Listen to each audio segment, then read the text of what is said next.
อุ๊บเฮ้ยโอ้โอ้โอ้ไปเนาะ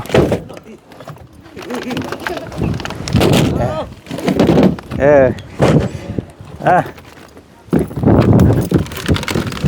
ซอยน้องเป็นซาวแพ็กพี่น้องเนาะว่าสิได้ย่อแขกคนมืออื่นเอ้ยไปใช้มือนี่อันสาวแตวคนซื้อของกินซื้อพักซื้อหญ้าเนาะสาวบุญไปน้ำสาวบุญเพิ่น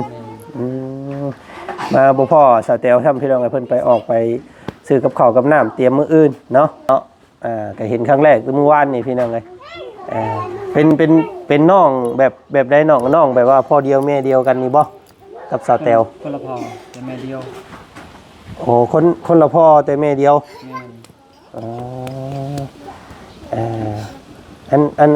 อันเจ้านี่เป็นพ่อคนใดพ่อคนที่อยู่น้ำสาวแตวเมื่อกี้นี่บ่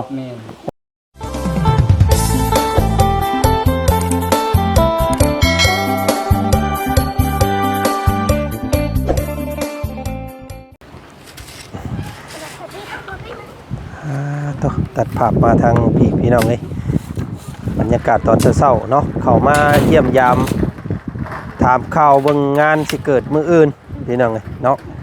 มาเลยกับพ่อกับน้องๆเพิ่นกำลังคนเฮทรายออกจากหน้าบ้านอยู่ว่าซั่นเพราะว่าสิกลางเต้นอยู่นี่มื้ออื่นเนาะโตพี่น้องเลยเฮ็ดครับลุย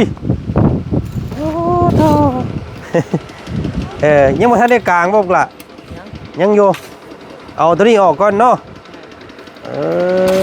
ยังไงเอามาเนาะอย่างนี้ยังก่อนเอามาแล้วตัวนี่ยังไงป๊อกละปุ๊บใครขึ้นหลายคนเท่มือนี่เหรอเนาะใส่ไอ้เจ้าไปใส่แหละมือวานนี่ปุ๊บละโอ้โดยเอาไก่ชิบเบิดแล้วบ่นี่เอาเห็นเบิดเด้อเอ้ยอันสาวแตวเพิ่นไปใส่ซื้อสินหมูโอ้ไปเตรียมของอยู่ของกินทางนั้นเนาะเอาครับตุ๊พี่น้องเลยเอาเนาะก่อนอื่นเด้อพี่น้องเด้อเนาะกับทักทายสบายดีพ่อแม่พี่น้องกันเมื่อสักครู่สุกคนเจอกันกับบ่าวจันบรรยากาศตอนเช้าๆมื้อนี้พี่น้องเนาะมื้อนี้ทางบ่าวจันก็เข้ามาทางบ้านดงบักยางเนาะมาเบิ่งการเตรียมงานของทางสาวแตวเพิ่นเนาะเพิ่นพร้อมอย่างแน่แล้วพี่น้องไอ้ขาดเดืออย่างแน่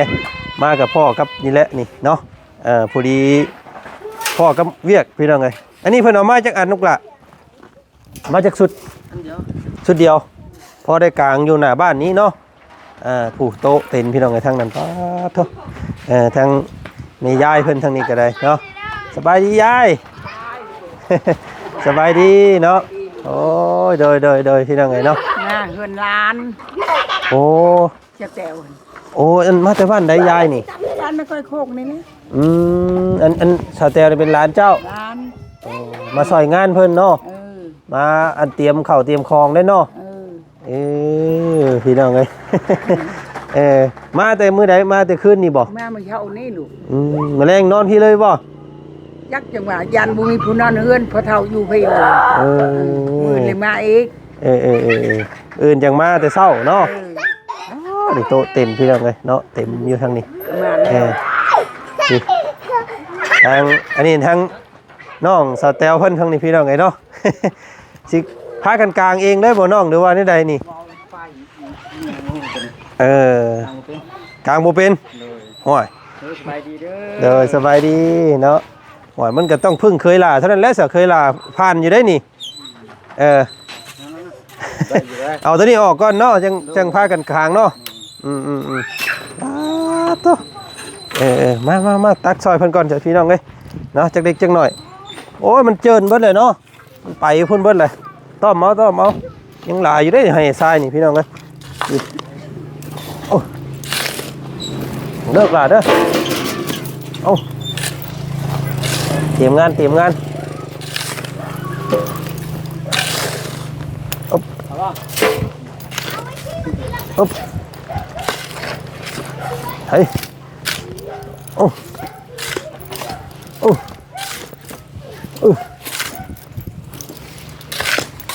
ปึ๊บ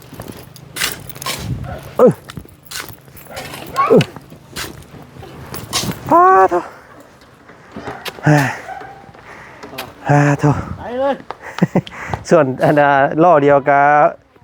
กระสิบกระเซ้าบาทนี่พี่น้องเอ้ย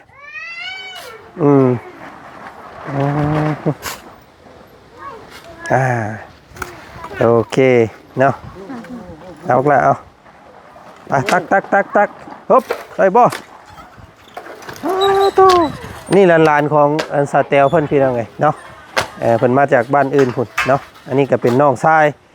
ของสาวเพิ่นและสันซาพี่น้องเอ้ยเนาะอัน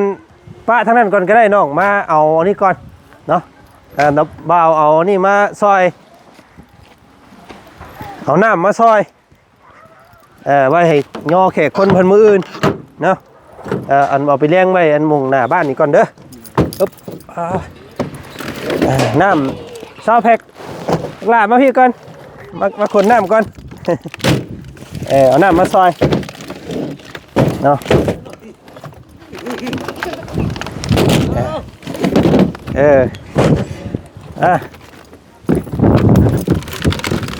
ซอย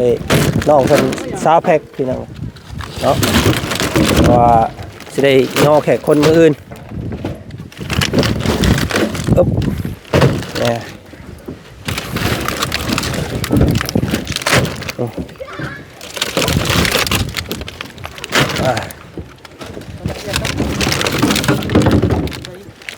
โอเค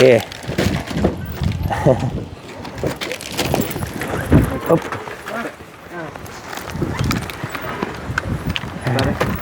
ไปเอาขึ้นเลี้ยงไปมุงอันทั้งนอกนี่ก่อนก็ได้แล้วแขกคนมายังได้กินเลยเอาละเอาเลยยังเอาไปได้ป่ะปุ๊บเฮ็ด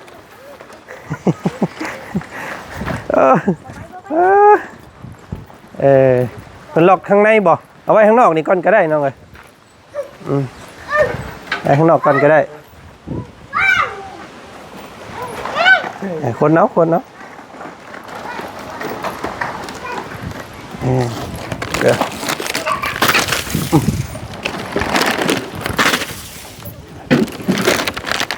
ไอเดียมครับ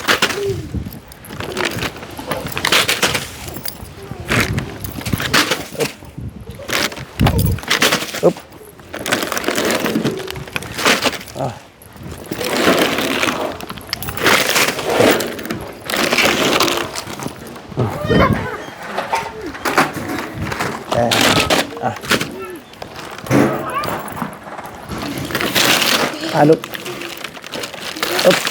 อึบ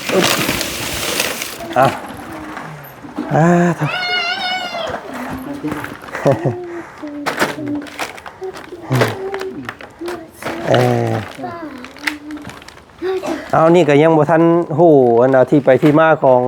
ทางน้องชายของน้องแต๋วเพิ่นซ้ำได้พี่น้องมานั่งนี่ก่อนน้องล่ะขอถามที่ไปที่มาน้องในจักหน่อยนึงเนาะ เพราะว่าบ่ฮู้นะพี่น้องเอ้ยเนาะไม่มันนั่งปิ่นมาสิมันเหลื่อมเนาะไปใช้มื้อนี้อันสาวแต๋วเพิ่นซื้อของกินซื้อผักซื้อหญ้าเนาะสาวบุญไปน้ำสาวบุญเพิ่นมาบ่พ่อสาวแต๋วทำพี่น้องเอ้ยเพิ่นไปออกไปซื้อกับข้าวกับน้ำเตรียมมื้ออื่นเนาะมื้อแรงนี่งั้นบ่มื้อแรงนี่บ่จักเนาะเพิ่นเนาะอันพอดีอ้ายก็สงสัยอยากถามเจ้านะพี่น้องเนาะเพราะว่ายังบ่เคยเห็นเจ้าจักเทื่อเนาะก็เห็นครั้งแรกเมื่อวานนี่พี่น้องเอ้ยเป็นน้องแบบใดน้องแบบว่าพ่อเดียวแม่เดียวกันนี่บ่กับสาวแต๋วคนละพ่อแต่แม่เดียว โอ้คนละพ่อแต่แม่เดียว แม่น อ๋อเอ่ออันเจ้านี่เป็นพ่อคนใดพ่อคนที่อยู่น้ำสเตลเมื่อกี้นี่บ่ แม่น หลวงพ่อยังคือคล้ายกันเนาะอันเดียวกันเนาะเลยพี่น้องไงเนาะว่าสิเว้าอยู่เมื่อวานนี่เป็นผู้นี้เนาะพ่อเจ้าแต่พ่อสเตลนี่อีกคนนึงเนาะแต่แม่ผู้เดียวกัน เลย จะคนไอ้น้องเจ้าไว้ว่าติด4คนโห เลยผู้หญิงซอง อ๋อเฉพาะพ่อของเจ้านี่ได้ แม่น 4คนอันพ่อของสเตลได้บัดนี่จะคนเพิ่น จะมา3หมอ รู้จักกัน เพราะว่าหลังจากเพิ่นทั้งนั้นก็มาอยู่น้ำอันพ่อซุมเจ้าแล้วก็บ่ฮู้เพิ่นได้เนาะ เลย เป็นคนติดกันกับสเตลนี่บ่เจ้า บ่อีกคนหนึงเสียแล้ว อ๋อมีอ้ายอีก เอื้อย มีเอื้อยอีก เลย อ๋อโดยพี่น้องใช้เสื้อตู้พ่อเพิ่นบ่ได้เพิ่นบ่สิบ่มาบ่วันมื้อนี้ มือมากมือ อื่นมาเนาะ เลย ไปบอกเพิ่นเจอเด้อเนาะเอาเพิ่น เช้านี้ดิ บอกเพิ่นให้มาร่วมนำกันแหละพี่น้องเอ้ยเนาะ เลย ตอนนี้พ่อเพิ่นอันอยู่บ้านได้สไปบ้านใดล่ะพ่อเจ้า อยู่คู่กัน อยู่นา เลยยังไง ตั้งแต่เฮือนแล้วยังบ่ได้เห็นพ่อเพิ่นมาจักเทื่อเลยสิทางไงเนาะก็เลยมื้ออื่นนี่แหละเนาะเพิ่นสิมาเนาะ เลย บอกเพิ่นเด้อพ่อแม่เด้อ มีหมู่แล้วม่วนเนาะเพิ่นก็เนาะแต่เก่าแล้วมีแต่อยู่นำแม่พี่น้องไงเนาะลมช่ำบาดนี่หนาวส่ำกลางเต้นก็ลำบากแน่นี่เนาะอันนี้บอกสาวแตวเพิ่นนี่เด้อว่าบ่าวจันมาซอยเนาะเป็นเงินของบ่าวจันเองนี่แหละพี่น้องไงเนาะบ่มีหยังซอยทางสาวแตวเพิ่น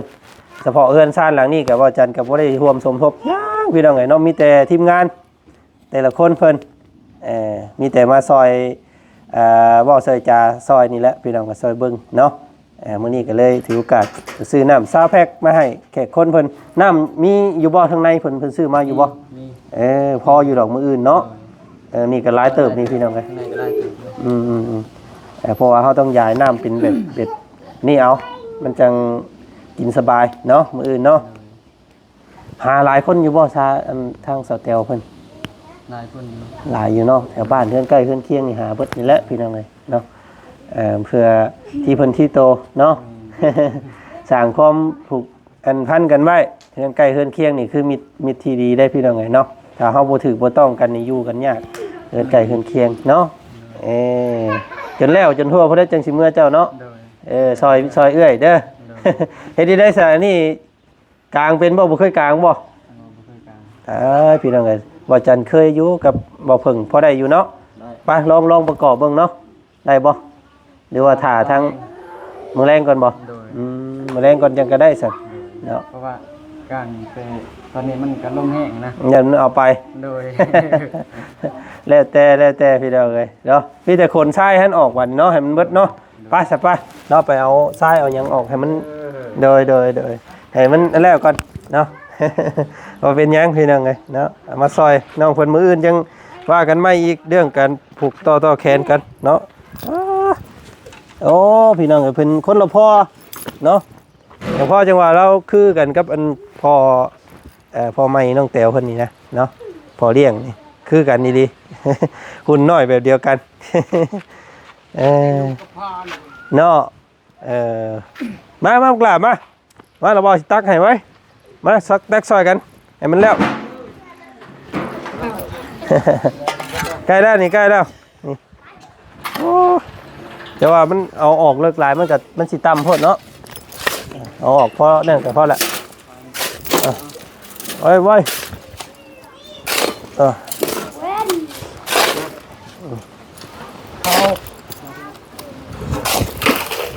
อุ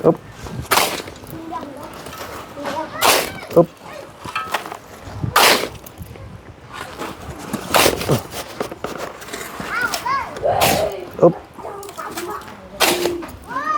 ทีมงานกำลังสิมามือแรงพี่น้องเลยแต่เซโปนเนาะแต่ละคู่แต่ละคนกะว่าสิมาคือกันเพราะว่ามันหลายคนซอยเพื่อนหลังนี้พี่น้องโมเมนต์ผู้หนึ่งผู้เดียวเนาะสมทบกันหลายคนมันย่ำขึ้นเพื่อนขึ้นซ่านกะมันยินดีน้ำกันรุ่นกันมืออื่นเนาะ สิหน่อยสิลายบ่คนพี่น้องก็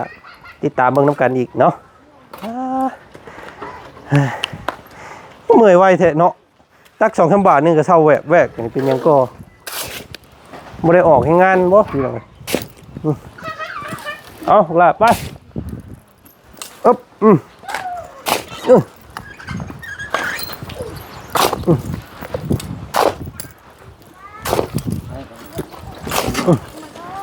ไปไม่แต่กดให้มันเพียงก็ได้พอมันเดินแล้วมันบุกเพียงแต่ตักเอาเบิดนี่พอดีมันโกรธได้นี่พี่น้องเนาะต่อสะเข้ามาพอดีเต็นนึงเนาะอยู่นี่พอดีเหมาะพี่น้องเลยไปมาเบิ่งพี่มาเบิ่งหลังบ้านเราโอ้แห่ทรายยังเดือลายดินี่เนาะเอาไว้เทมุงเดินบ้านเดินยังก็ได้สบายยังเป็นหลังรถผูกพี่น้องเลยนี่ยังบ่มีแต่ปูนเนาะ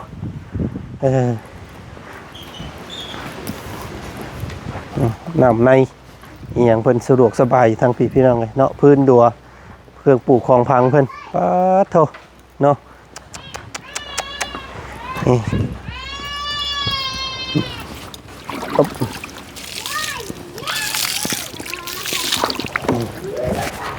นี่เป็นไรจรวดเพิ่นเอิ้นพี่น้องเนาะแบบไรปุ่มลงเลยมันจะบ่ค่อยเห็นก็ทนอยู่ถ้ามันน้ำมันบ่เบิดปะนะถ้าน้ำเบิดเรื่อยลายก็สิเฮ็ดให้มันเสียไว้อันนี้พี่น้องนี่แหละเรือนซานเพิ่นก็สะอาดสะอ้างดีเนาะถือว่าบุญล้นทับเพิ่นดีได้พี่น้องเลยทั้งที่บ้านเนาะพร้อมไฟอุปกรณ์ต่างๆเนาะถือว่าถึงวันที่1กับบ่ปานพี่น้องเลยถือว่าเป็นบุญของสาวแต้วเพิ่นอีหลีเนาะที่ว่าพบพ่อสายบุญของพวกเฮาถือว่าสดสวยเพิ่นเต็มที่เนาะสมบูรณ์แบบบ้านหลังนี้พี่น้องเลยเนาะนี่ก็อีกหลังนึงเนาะสาวน้ำพลก็ถือว่าเงียบงามเฮือนเราก็ได้พี่น้องเนาะตัดขอบทางนี้เนาะแบบว่าสวยงามไปสิพี่น้องไงเนาะมื้อนี้ทางบ่จันก็มาซอยเบื้องต้นเพิ่นทำนี่ก่อนมื้ออื่นยังว่ากันใหม่เนาะ มื้อป้าก็เริ่มกละพากันเฮ็ดเรียกอยู่ท่าเด้อมื้อป้าได้แม่เด้อเดี๋ยวมื้ออื่นสิมาใหม่มื้ออื่นก็ไม่สิมาใหม่มาร่วมมาเบิ่งน้ำมื้ออื่นเนาะเพิ่นก็สิเฮ็ดวิธีข้างนี้เนาะเฮ้ข้างนี้เนาะมื้ออื่นเนาะโดยอยู่ดีมีแห้งเนาะไปเมื่อป้าได้น้องเด้อ